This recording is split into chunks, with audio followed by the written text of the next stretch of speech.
ወወልድ ወመንፈስ ቅዱስ አሐዱ አምላክ አሜን። እኔ የምናገርባት ርዕስ ምሽግን የሚሰብር የጦር ዕቃ በሚል ርዕስ ይሆናል። ሁለተኛ ቆሮንቶስ ምዕራፍ 10 ቁጥር 3 ላይ ያለ ቃል ነው። ዛሬ ደግሞ እነዚህ ቄሶች ምን አመጡብን እንዳትሉ፣ ወደ ጦርነት ውስጥ ልትከቱን ነው ወይ እንዳትሉ፣ እርግጥ ነው ክርስትና የውጊያ መስክ ነው። ዓለም ጋር ከክፋት መንፈሳውያን ሰራዊት ጋር የሚደረግ ውጊያ ነው። ስለዚህ ይሄን ለመዋጋት ቅዱሳት መጻሕፍት የጦር ዕቃችንን እንድንይዝ፣ ያም የጦር ዕቃ ምሽግን ሊደረምስ ሊያፈርስ እንደሚችል በመጽሐፍት ውስጥ ተደጋግሞ ተነግሯል። ግን አንድ ሰው ያጫወተኝ ነገር ትዝ አለኝ። የምስራቅ ኦርቶዶክስ ካህን ነው ጉዳዩን ያወራው። በብቸኝነት ውስጥ ሆኖ አንድ ቀን ለአንድ ሰው እግዚአብሔር ተገለጠለት። ይገለጥልን ለሁላችን። ዝም ብላችሁ ቢገለጥልኝ ምን እለዋለሁ ብላችሁ አስቡ። ምን ነው እኔ አሁን እግዚአብሔርን ባገኝ ምን እለዋለሁ? እግዚአብሔር ድምፁን ቢያሰማኝ ምን እጠይቀዋለሁ? ምን እመልስለታለሁ ብላችሁ ብዙዎቻችሁ ወጣቶች ስለሆናችሁ ዝም ብላችሁ አስቡ። በጠዋት ፀሐይ ከመውጣቷ በፊት ይህ ሰው በጣም ጸጥ ባለ ሁኔታ ውስጥ ሆኖ በእርግጥ እግዚአብሔር አሁን በዙሪያዬ ከኔ ጋር አለ ወይስ የለም ብሎ በህሊናው ሲያወጣ ሲያወርድ አንድ ድምፅ ሰማ። ትወደኛለህን የሚል ድምፅ። ክብር ምስጋና ለስሙ ይሁን። ምን ትለኛለህ የሚል፣ ጭብጨባውን ተውት። ምን ትለኛለህ የሚል፣ ትወደኛለህ የሚል። አዎ ጌታ ሆይ አንተ አምላኬና ዳኜ ነህ፣ እንዴት አልወድህም? አሁን እግዚአብሔር አጠገቤ አለው እያልኩ ነበር። ክበርልኝ፣ ድምፅን ስላሰማኝ እወድሃለሁ አልኩት። ከዛም ጌታ መለሰና አሁንም ጠየቀኝ። ኃይል ባይኖርህ ኖሮ ሰውነትህ ቢደክም አቅም የሌለ ብትሆን ትወደኛለህ አለኝ። ትንሽ አሰብኩ። በጤናዬ፣ በእንቅስቃሴ፣ በተክለ ሰውነቴ፣ በስፖርተኝነቴ ማልደራደር ሰው ነኝ። በጣም እመካለሁና እንዴት አድርጌ ወደዋለሁ ብዬ አሰብኩ። መለስኩና ጌታ ሆይ ከባድ ይሆን ነበር፣ ግን አሁንም ወድሃለሁ አልኩት። ምን እልሃለሁ አልኩት? ለአንተ ያለኝ ፍቅር የነፍስ እንጂ የስጋ አይደለም ብዬ ፍቅሬን ገለጽኩለት። ጌታ አሁንም መለሰና ጠየቀኝ። እውር ብትሆን ኖሮ ትወደኝ ነበር? በመፍጠሬ ስትደሰት ነበር አለኝ። ምን ብትሆን ኖሮ? ሰማችሁኝም ማለት ነው። ምን ብትሆን ኖሮ? አይነ ስውር። የቃላት አጠቃቀሜ ግድፈት ካለው እናንተ አርሙኝ። በተለይ በዚህ በአካል ጉዳተኞች አስተያየም ላይ ክፍተት ስለሚኖር ዓለሙ ሚለው እና እኛ ለምደን የመጣ ነው ሌላ ስለሆነ አሁንም ለአፍታ ዝም አልኩና የማልመለከተውን እንዴት ልወደው እችላለሁ ብዬ አሰብኩኝ። ነገር ግን ከዚህ በኋላ የቀኝ እንደገና መነታውና ከዚያ ነፍሴ ተረዳች።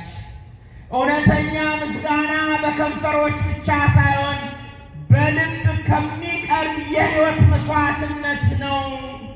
ቃል መናገር ባልችል እንኳን ነፍሴ ወደ አንተ ትጮኻለች። ጌታ ሆይ አዎ በዝምታ ውስጥም አከብርሃለሁ አልኩት። እስቲ ይህችን ቃል ከኔ ጋር እንበል። ጌታ ሆይ አዎ በዝምታ ውስጥም አከብርሃለሁ።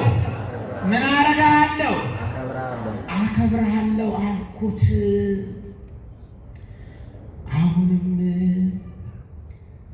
መለሰና ጌታ በእውነት ትወደኛለህን አለኝ። በድፍረት አዎ ጌታ በፍጹም ልቤ እወድሃለሁ አልኩት። አንድ አስጨናቂ ጥያቄ ግን ጠየቀኝ። ብትወደኝ ለምን ኃጢአት ትሰራለህ ታዲያ አለኝ። ምን ትሰራለህ? ምን ትሰራለህ? ብትወዱኝስ ትእዛዜ ምን በሉ ጠብቁ ይላል ቃሉና ይሄ ቃል ከበደኝ። ታዲያ እወድሃለሁ ካልክ በእንዲህ ሁሉ ጉዳት ውስጥ እወድሃለሁ ብለህ ቃል ከገባ ለምን ኃጢአት ትሰራለህ አለኝ። እንባዬ ከዓይኖቼ ፈሰሱ። ጌታ ሆይ ደካማ ስለሆንኩ እኔ ኃጢአተኛ ነኝ ማረኝ ብዬ ጮኩኝ። እስቲ አንድ ላይ እንበልችን ቃል ጌታ ሆይ ጌታ ሆይ እኛ ደካማ ስለሆንን ማረን። ማን ይማረን? እግዚአብሔር ይማረን። ማረኝ ብዬ ጮኩኝ።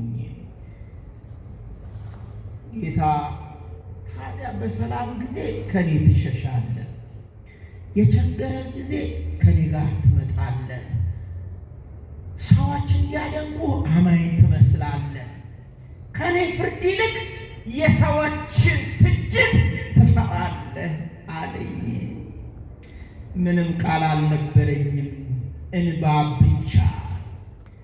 ሕይወቴ በደስታ ይሞላ ዘንድ ለኃጢአተኛው ልጅህ ምሕረት አድርግ ብዬ በጉልበቴ ተንበርክኬ ምሕረቱን ጠየቅኩኝ። ጌታም ምሕረቴ ድረስ ኃጢአትን አታድርግ፣ ኃጢአት የምትዋጋበትን የጦር ዕቃዬን ሁሌ ልበስ አለኝ ይላል። ክብር ምስጋና ለእግዚአብሔር ይሁን። ዛሬ እግዚአብሔርን ብንወድም እግዚአብሔርን ብናከብርም እግዚአብሔር በእኛ ሕይወት ውስጥ እንዲከብር እስከ ፍጻሜ ሊያደርጉን የሚችሉ ምሽግን የሚደረምሱትን መንፈሳዊ የጦር ዕቃዎቻችንን በጥቂቱ እንማማራለን። ቅድም እንዳልኩት ክርስትና የውጊያ መስክ ነው። ሐዋርያው ቅዱስ ጳውሎስ ከሥጋና ከደም ጋር የምንዋጋ አይደለም፣ ከአለቆች ከስልጣናት ጋር፣ ከዚህ ከጨለማ ዓለም ገዢዎች ጋር፣ በመንፈሳዊ ስፍራ ካሉ ከክፋት መንፈሳውያን ሰራዊት ጋር ነው ብሎ በኤፌሶን ምዕራፍ 6 ቁጥር 11 ላይ እንደተናገረ አሁን በዚህ ትውልድ በተለይ ትውልድ አልፋ ጄኔሬሽን ይባላል። የዚህ የኤአይ ትውልድ ነው። የስማርትፎን ትውልድ ነው። አሁን የፈተናው ጉዳይ በእጅ ውስጥ የገባበት ወቅት፣ የውጊያው ጉዳይ በእጅ ውስጥ የገባበት ጊዜ ላይ ነው የምንገኝ። ተወዳጆች ሆይ ዲያብሎስ በመንፈሳዊ ውጊያ ውስጥ በሁለት መንገድ ያጠቃናል። በስንት መንገድ ያጠቃናል? በሁለት። የመጀመሪያው አእምሮን በመሰወር ያሳብዳል። አይሁዶች ምታዩዋቸው በጌርጌሶን በመቃብር ስፍራ ድንጋይ ይዘው መኪና ላሳልፍ ብለው በትር ይዘው ሚጮሁ ያጓሩ፣ አእምሯቸውን የሳቱ የነወለሉ፣ ጫት ሁሌ እየበሉ ሺሻ ሁሌ እየጠጡ ወይም በሰዓተ ላስር ውስጥ ቁጭ ብለው በዲያብሎስ ስርዓት ውስጥ እንዳሉት አንዳንድ ሰዎች ይጠይቃሉ። ሰዎች ምን ሲሆኑ ነው በዚህ አይነት ከፍ ባለ የጠላት ጥቃት ውስጥ የሚገቡት ይላል።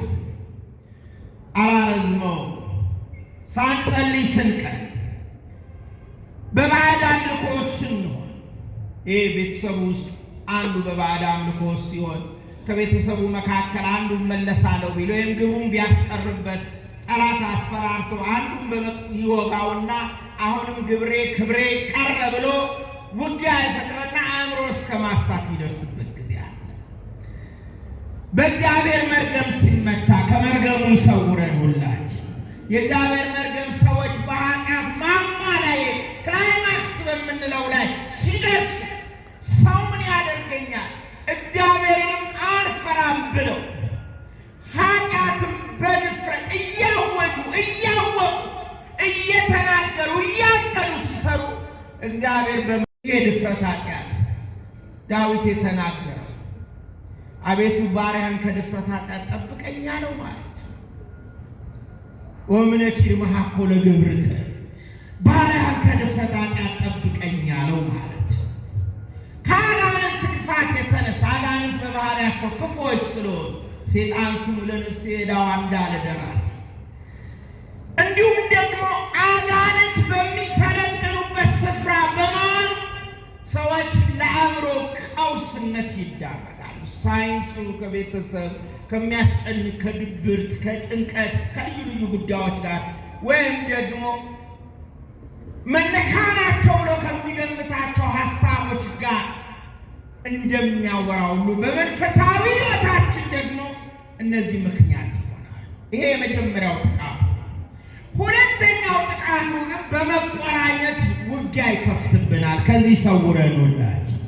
ይሄ ማለት ምንድነው? ሰዎች ጤነኛ ይመስላሉ፣ እንደኔ ቆብ አድርገዋል፣ ቀሚስ ለብሰዋል፣ መስቀል ጨብጠዋል፣ የአምልኮት መልክ አላቸው፣ እንደናንተ ነጠላ ይለብሳሉ፣ አንዳንዴ ይዘምራሉ፣ በቤተ ክርስቲያን ኮሚቴ ሊሆኑ ይችላሉ፣ ዋና ሳላፊ አስተናጋጅ ወይም የሰንበት ትምህርት ቤት አመራር ሊሆኑ ይችላሉ፣ ወይ የግቢ ጉባኤ አስተናባሪ ሊሆኑ ይችላሉ። ግን ዲያብሎስ ሲቆራኛቸውና ክፋት ሁሉ ምንጩ እነሱ ልብ ውስጥ የተሰነሰ ይመስላል። እግዚአብሔር ከዚህ ይሰውረን። ነገራቸው ሁሉ ግራ፣ ሐሳባቸው ሁሉ ክፋት፣ እቅዳቸው ሁሉ ውድቀት፣ ምኞታቸው ሁሉ ለሰው ጥፋት የሚሆን ነገርን የሚያመነጭ አእምሮ ያላቸው ማለት። ለምንድን ነው ሰዎች በዚህ መንፈስ የሚመቱት ብላችሁ ትጠይቁኝ ይሆናል። የድፍረት ኃጢአት ሲገዛቸው፣ የጸሎት ሕይወት ሲጠፋ፣ በክደት በኑፋቄ ዓለም ውስጥ ሲኖሩ፣ በባዕድ አምልኮች ሲሳተፉ ይሄ መንፈስ ይመታቸው። አሁን በዚህ ዓለም ላይ በተለይ በዘመናዊ ትውልድ ውስጥ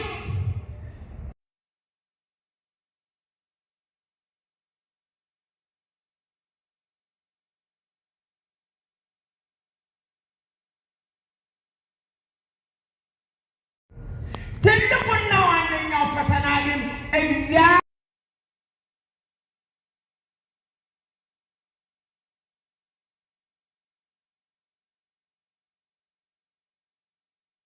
እግዚአብሔር አይወድህም ይለናል። ምን ይለናል ወገኖች?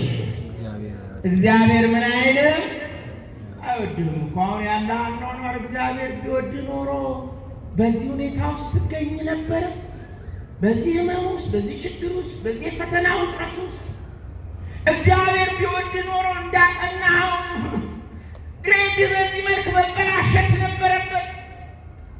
እግዚአብሔር ቢወድ ኖሮ ሌሎች ያገኙትን የትምህርት የሥራ ዕድል ወዘተ አንተስ ማግኘት የለብህም። እግዚአብሔር ቢወድ ኖሮ ዛሬ በዚህ የበሽታ እክል ውስጥ ትገባ ነበር። እግዚአብሔር በጣም ይችልበታል ጠላት ምክንያቶችን መደርደር። እግዚአብሔር ቢወድ ኖሮ እያለ እስቲ ሁላችሁም እግዚአብሔር ይወደናል በሉ አንድ ላይ።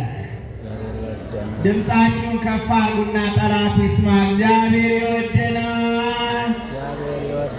እግዚአብሔር ምን ያደርገናል? መጽሐፍ ቅዱስ በዮሐንስ ወንጌል ምዕራፍ 3 ቁጥር 16 ላይ ስነከመት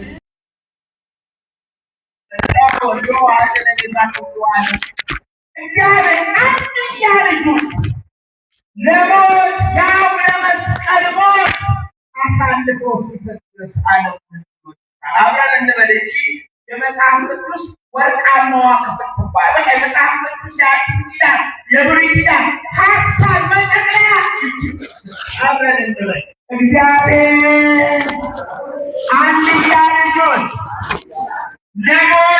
ለሞት አሳልፎ በመስጠት እኔን ወዶኛል። እኔን ወዶኛል። ክብር ምስጋና ለስሙ ይሁን። አመስግኑ እግዚአብሔር።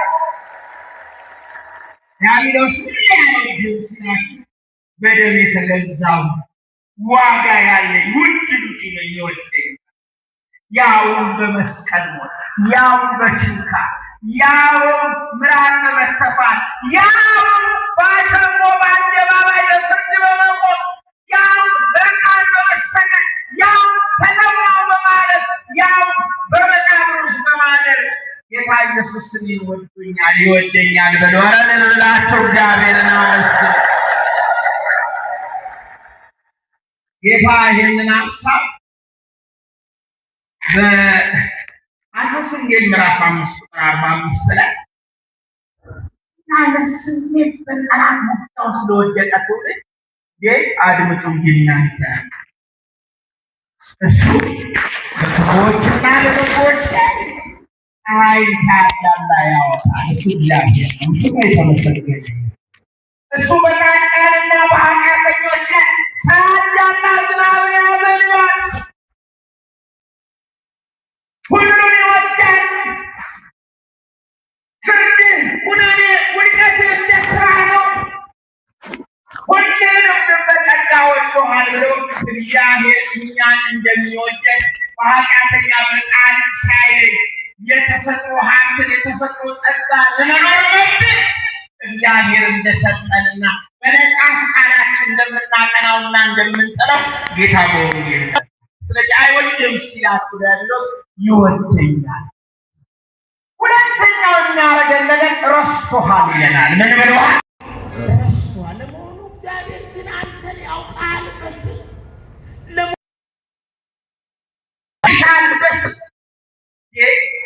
ይኑሮላንች እንደባነበም እንደምትመጣው እንደምትሄደው እግዚአብሔር ቤት እንደምትመላለሽ በመቅደስ እንደምትጸሙ ጾም እንደምትጸልዩ ጸሎት እንደምትበረከቱ መበረከት እግዚአብሔር በእርግጥ ያውቅሻል ማን እንደሆንሽ ብሎ ያውቅሃል ማን እንደሆንኩ ብሎ ጠላት ይፈተናል። እግዚአብሔር ያውቀኛል በሉ እስኪ ሁላችሁ። ምን ያደርገናል? ስሙ የተመሰገነ ይሁን። እመን በስም ያውቀናል እግዚአብሔር። የብሉይ ኪዳን ሊቀ ካህናት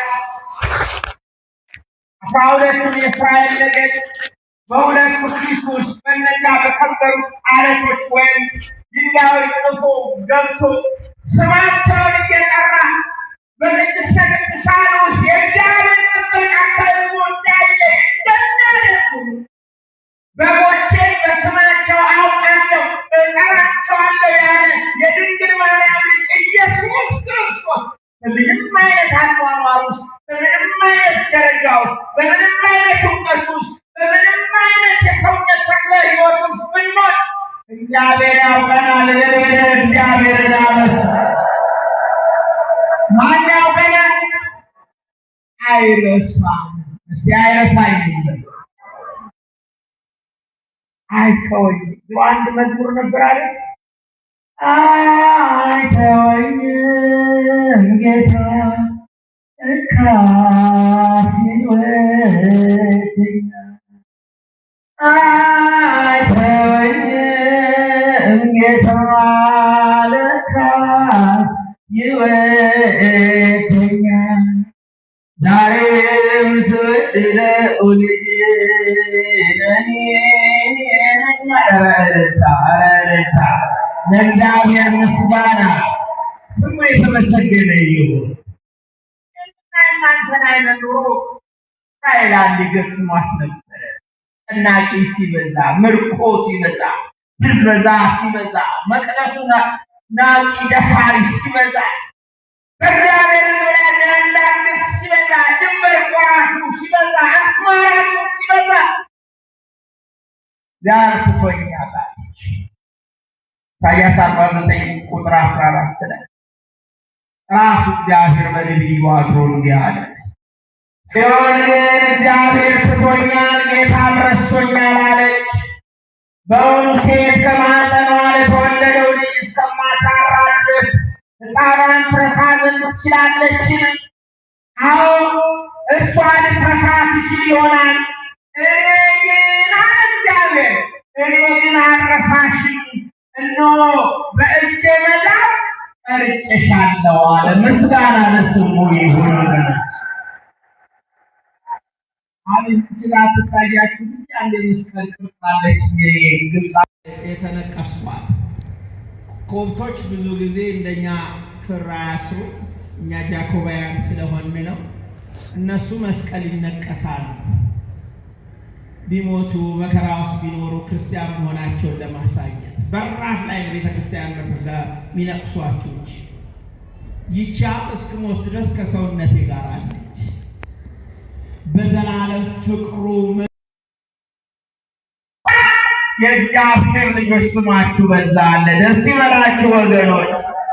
አይተወንም፣ አይረሳንም አምላክ። ቢረሳን ኖሮ ምድር መች ትሸከመን ነበር? እውነት ነው አይደል ወገኖች?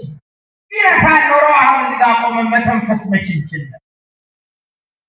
ቢረሳን ኖሮ አቅም ጉልበት ኖሮ መች ተራምደን እዚህ ደስ ነበር? ቢረሳን ኖሮ እንደ ጠላት ዛቻ፣ እንደ ጠላት ፉከራ፣ እንደ ጠላት ጣት፣ እንደ ጠላት አድማ፣ እንደ ጠላት ተንኮል፣ እንደ ጠላት ዛቻ መች እንዲመስጠን እንኖር ነበር?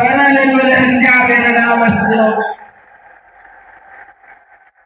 እግዚአብሔር አይረሳንም፣ ስሙ የተመሰገነ ይሁን። አንዳንድ ጊዜ ደግሞ እሺ ግን ቢሆንም ያለህበትን ሁኔታ አያውቅም ብሎ በአእምሯችን ይከሳል እግዚአብሔር። ይሄ ነባራዊ እውነት ይላሉ አንዳንድ ሰዎች። ነባራዊ ሁኔታ አያውቅም እግዚአብሔር። ቢያውቅማ ኖሮ ከዚህ ጣጣ ውስጥ ያወጣል ወይም እዚህ ውስጥ እንዳትገባ ነገሮችን ያጣጥር ነበር ብሎ የቦታ ችግርን እያመጣ ብልጭ እያደረገ ጠላት ያሳይ አእምሮ ውስጥ ተጠቀመው ምሽት ለሰራው። ግን ተወዳጆቼ ዜና አላበዝም። እግዚአብሔር አይደለም የገዘፈውን ትልቁን ጉዳይ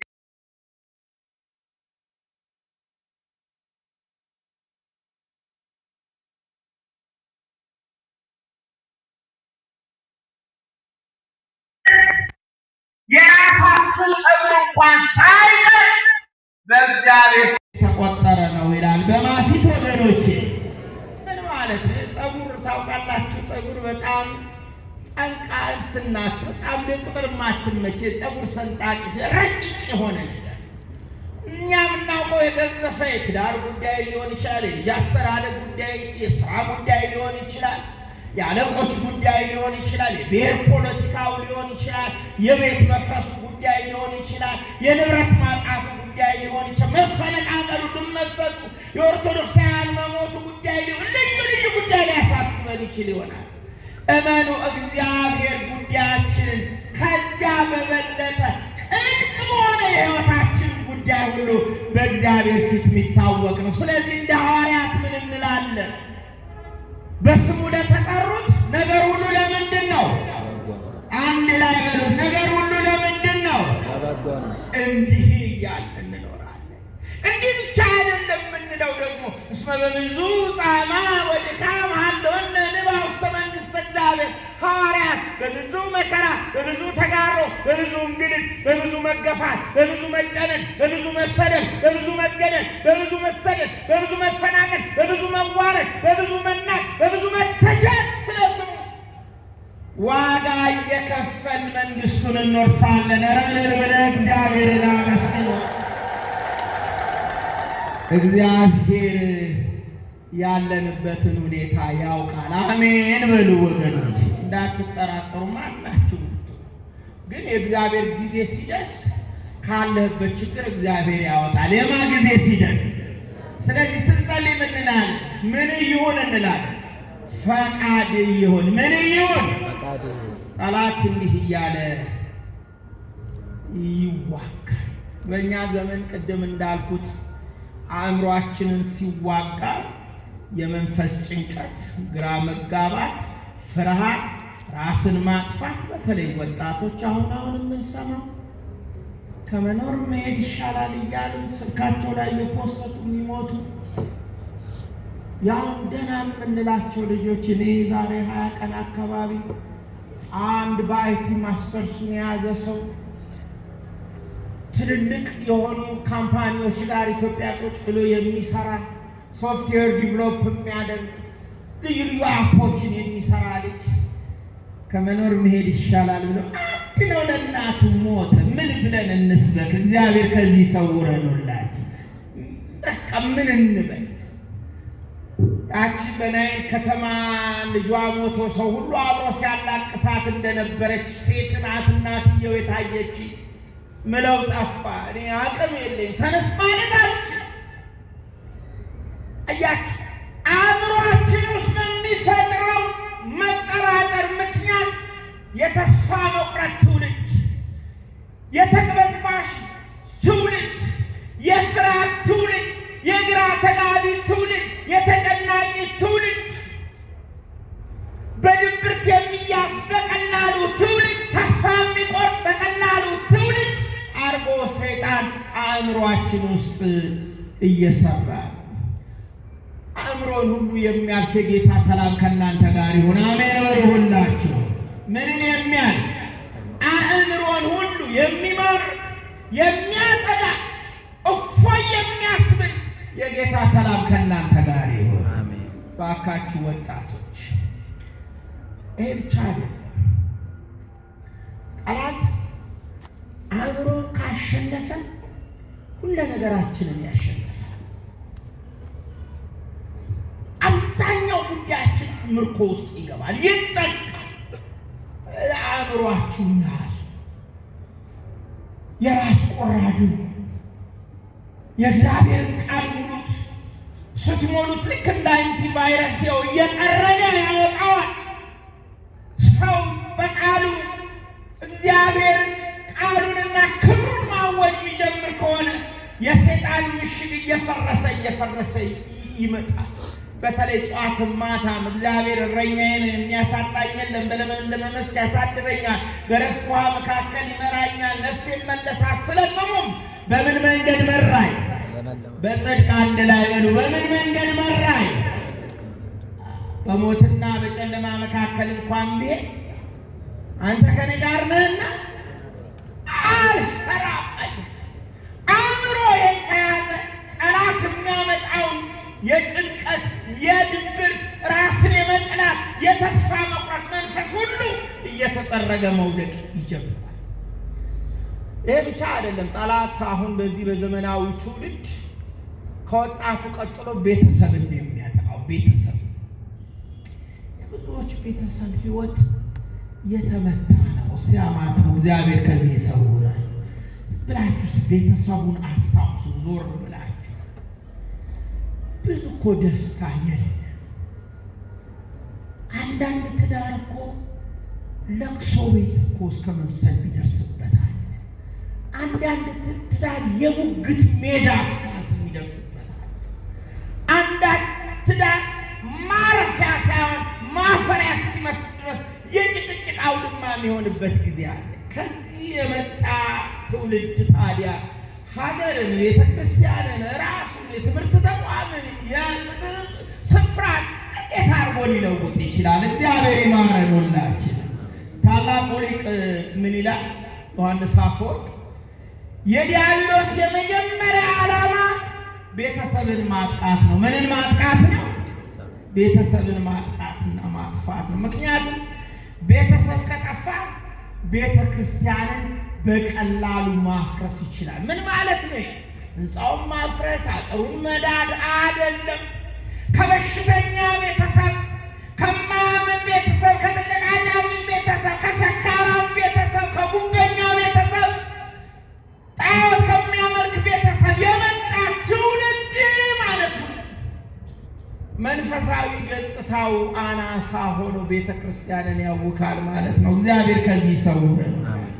ስለዚህ ብዙዎቻችሁ ወጣቶች ናችሁ ትዳር ለመመስረት የምታስቡ፣ በአግባቡ በመጠናናት በአግባቡ በመጸለይ ያገባችሁ ሰዎች ትዳራችሁ ከጮኝነት በፊት እንደነበረው ከጋብቻ በፊት እንደነበረው የጮኝነት የኬክ ዘመን ያ የሚጣፍጠው ልላስ የሚባባልበት ዘመን የእሱ አይነት ሕይወት እግዚአብሔር ያምጣላችሁ። አሜን። ቤተሰብ ሲጠቃ ቤተክርስቲያን አደጋ ውስጥ ትወድቃለች።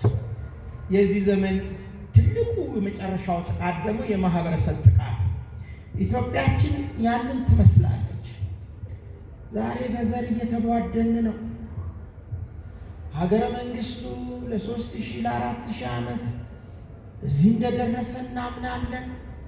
ታሪካችንን የሚያሳዩ ቅዱሳት መጽሐፍ፣ ሰነዶች፣ መዛግብት አሉ። እንደ አባ ገሪማ ገዳም በዓለም ላይ አሜሪካን ሀገር በሚገኘው ናሽናል ሙዚየም ውስጥ ተመልክቼዋለሁ። ከ1600 ዓመት በላይ ያስቆጠረው ትልቁ እድሜ ጠገቡ መጽሐፍ ቅዱስ ያለው ኢትዮጵያ ውስጥ ነው። ኧረ እግዚአብሔርን አመስ ያው ያለው እቺ ኦርቶዶክስ ቤተክርስቲያን ውስጥ ናት። ክብር ምስጋና ለእግዚአብሔር ይሁን።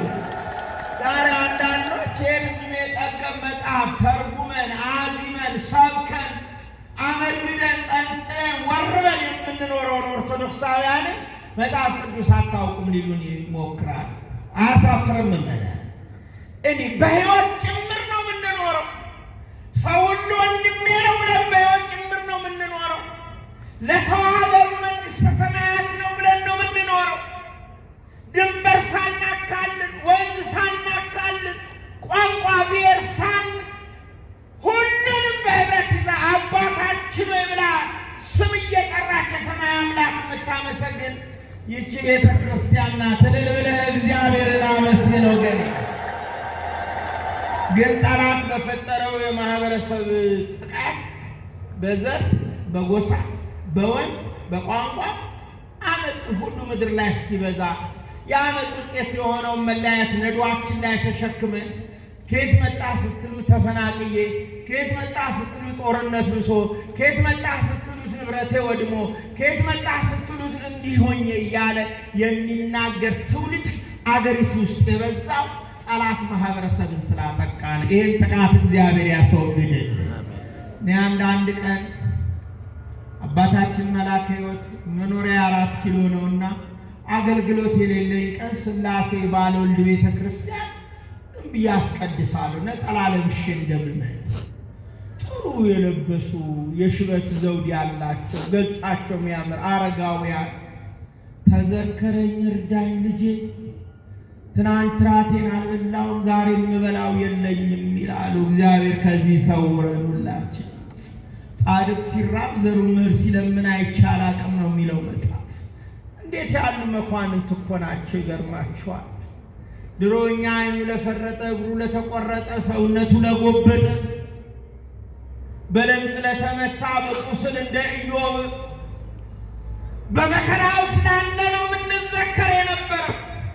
ዛሬ ግን ጠላት የማህበረሰብ ጥቃትን በስፋት ስለተያያዙ መለያየት፣ መጠፋፋት፣ መገዳደል፣ መፈነቃቀል፣ መተቻቸት፣ አድማ፣ አንዱ ባንዱ ላይ ማሴር፣ አንዱ ባንዱ ላይ ማድባት፣ አንዱ አንዱን ለማጥፋት እቅድ ማውጣት፣ ስንቅ መሰነቅ፣ ትንኮሳ ቃል መናገር የዚች ሀገር መለያ ይሆናል። ማን ይማረን ወገኖቼ?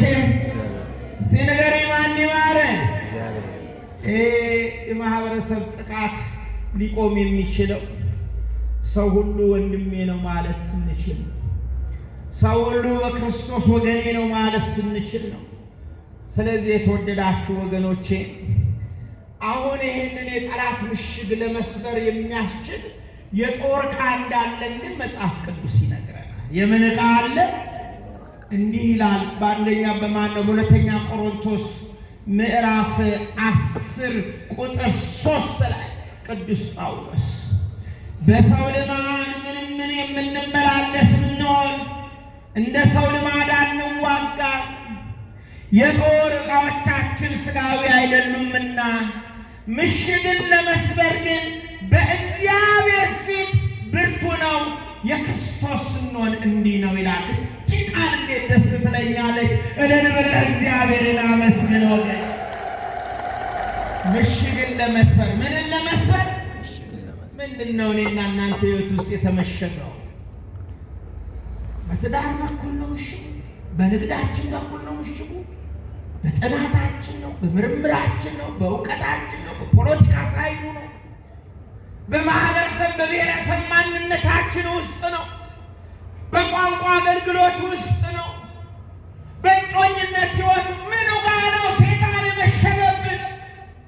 መጽሐፍ ሰይጣን የፈለገውን ምሽግ ቢሰራ ለማፍረስ ግን መንፈሳዊ ኃይል አለን ይላል። ይሄ መንፈሳዊ ኃይል ጾምና ጸሎት ነው። እስቲ ከኔ ጋር በሉ ጾምና ጸሎት በሉ። ጾምና ጸሎት ምንድነው?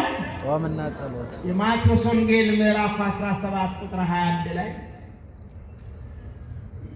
ደቀ መዛሙርት ሊያወጡት ያልቻሉትን ጋኔን ጌታ ገስጾ ካወጣው በኋላ እርስ በርሳቸው ተንሾካሸኩ። ለምን አልቻልንም አሉ። ለምንድነው ኢትዮጵያ መፍትሄ ያጣችው? ለምንድነው ኢትዮጵያ ውስጥ ደስ የሚል ዜና የጠፋው? ለምንድነው የሶሻል ሚዲያዎቻችን ሁል ቀን ልዩነት፣ እልቂት፣ መከራን፣ ችግርን፣ ብጥብጥን ብቻ የሚያውጁት? የታል የጥበብ ስራ? የታል ሳይንሳዊ ውጤት? የታል ሪሰርቹ? የታል ምርምሩ? የታል ትውልድ ማዳኑ? ይገርማችኋል።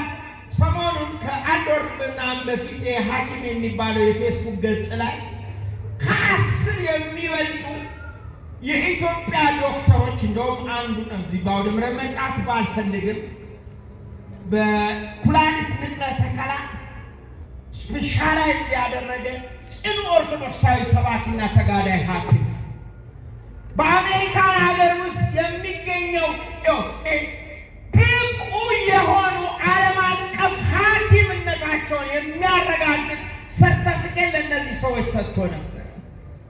አንድም ሶሻል ሚዲያ ግን አላራገበውም። እየሰማችሁ ነው ወገኖች? ምኑ ነው የተሞላው ሶሻል ሚዲያው? ስድድቡ፣ ጳጳሱን ጳጳስ ሲሰድብ፣ ቄሱ ምናምኑ ሲሰድብ፣ ኦርቶዶክሳውያኑ ሌላውን ሲያጠቃ፣ የዝሙት የዘፈን ይሄ ማን ነው እንደሚለው ስም አይጠሬ በብሔረሰብ ቋንቋ፣ ባህል፣ ወግ የሚቀልዱ የሚያሾፉ ፌት የሚያወሩ ፌስቡክን የሞሉት ዩቲዩብን የሞሉት እነዚህ ናቸው። ምክንያቱም ማህበረሰብ ስለተመታ ምሽጉን የሚደርመርሰውን የጦር ዕቃችንን ስላልያዘ። ስለዚህ ሐዋርያት እንዴት አልቻልንም አሉ። አወረዱ። ምክንያት ነው ሚሉትን ነገር ሁሉ ተናገሩ። ንጉሡ ግን ይህን መልስ ሰጠ። ዝንቱ ዘመን ኢይወጽእ ዘእንበለ ጾሙ በጸሎት። እንዲህ መሽጎ መከራ የሚያበላችሁን፣ ቦታ ይዞ የሚያስጨንቃችሁን፣ ድንኳን ተክሎ የሚያሰቃያችሁን፣ ቤት ገልብቶ በመከራ ውስጥ፣ በቁዘማ ውስጥ፣ በሐዘን ውስጥ፣ በመለያየት ውስጥ የሚጥላችሁ ሰይጣንን ምሽጉን የምትደረምሱት፣ ስፍራውን የምትነቅሉት፣ አቅሉን የምታሳጡት በጾምና በጸሎት ነው አለ። ሁላችሁም በጾምና በጸሎት። አሁን ጊዜ የጾምና የጸሎት ጊዜ ነው። ጥሩ ነው። ኦርቶዶክሳዊት ቤተክርስቲያን ስንዱ እመቤት ናት። ሁል ጊዜ ስንደክም ምሽግ የምንሰብርበትን ስርዓት ታመጣልናለች። ይሄ መባለቱ ከብዶ ነበር። ለጤና ለብልግናው፣ ለትዕቢቱም፣ ለትምክቱም ዳርጎ ነበር። ስጋ ሲበዛ አእምሮ እየደነዘ ነው የሚመጣው። አሁን ጾሙ መጥቷል። ርዕስ ይዛችሁ ጸልዩ። ምንድነው የኔ ችግር? እግዚአብሔር ሆይ ትዳር ለኔ መከራ መስቀል ሆነብኝ። ትዳር ለኔ ጎኑ ጋት ሆነብኝ። እግዚአብሔር ሆይ ምቾት ነሳኝ፣ ሰላም ሰጠኝ፣ ነሳኝ። የጠበበ ጫማ እሾህ ያለው የሚወጋው ጫማ የማረግ ያህል ሆነብኝ። እባክህ ይህንን ምሽግ ስበርልኝ በሉት። ይሰብራል አይሰብርም? እግዚአብሔር ሆይ በረከት ማጣት የኔ ውጊያ መስኮነ እንደ ልፋቴ እንደ ድካሜ እንደ ንግዴ እንደ መውጣት መውረዴ ወረት ጠፋ፣ ኪሴ በቀዳዳ ተሞላ፣ እንቅቤ ዋቃዬ በረከት አጣ። ሰዎች ልፋቴን ድካሜን ያወሩና ደግሞ ከንቱነቴን በሌላ ጎን ያውጃሉ። የበረከቴ አምላክ የስጦታዬ አምላክ እባክህ በዚህ ጉዳይ ላይ የመሸገብኝን ጠላት ምሽጉን ደርምስበት። ይረዳናል አይረዳንም? ይረዳናል። ዝሙት የያዘ፣ ስካር የያዘ፣ ጫት የያዘ፣ ሺሻ የያዘ፣ ጎሰኝነት ዘረኝነት የያዘ፣ በጥናት ዓለም ውስጥ ስልችት የያዘ፣ ተስፋ መቁረጥ የያዘ እንጸልይ። ይሄን የጾም ጊዜ በርከክ ብለን ብዙ ፕሮቶኮል አይፈልግም አምላካችን ስሙ የተመሰገነ ይሁን። ሕፃን ልጃችን መጥቶ ባቢ ባቢ ማሚ ማሚ ስንል ንግግርን አስተካክል ልመናህን አስተካክል እንለው ወዬ ነው የምንለው። የሰማይ አምላካችንም አባባ ስንለው ወዬ ነው የሚለን። ወዬ ይበለን ሁላችንን።